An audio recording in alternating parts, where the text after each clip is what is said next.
Покрај распишувањето на локалните избори, решение за истечениот мандат на градоначалниците, според најавите, новата точка која парламентарното мнозинство сака да се стави на дневен ред и пред седница за избор на нова влада е укинувањето на екстерното тестирање, но се уште се испитуваат деловничките можности за такво нешто. Спикерот Тала Џаферија добил иницијативата од СДСМ за измени на законите за основно и средно образование, со кои треба да се укине екстерното тестирање, и за тоа веќе ги информирал пратениците. Од ВМРО ДПМН денеска оценија дека станува збор за популистички потек на СДСМ, кој наместо реформа ќе биде антиреформа.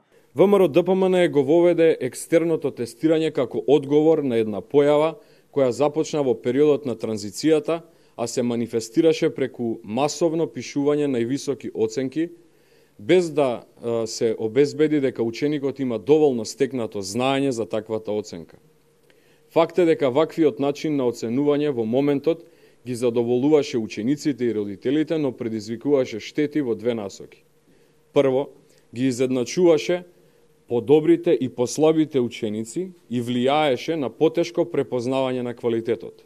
Второ, ги стимулираше учениците и нивните родители и понатаму, без многу труд и учење, да добиваат повисоки оценки. На долг рок, тоа представува и предизвикува сериозни последици врз цели генерации ученици кои треба да се вработат и да се надпреваруваат на пазарот на труд со своето стекнато знаење. Освен на домашниот пазар, проблемот со ниско стекнато знаење е далеку поголем кога учениците ќе се соочат со висока конкурентност на меѓународниот пазар. Од СДСМ вчера соопштија дека ја поднесуваат иницијативата за укинување на екстерното, што беше нивно предизборно ветување, бидејќи според нив екстерното дава негативни резултати наместо подобрување на образовниот процес. Пратеникот Стефан Богоев рече дека очекуваат измените брзо да бидат донесени и екстерното да биде укинато уште од оваа година.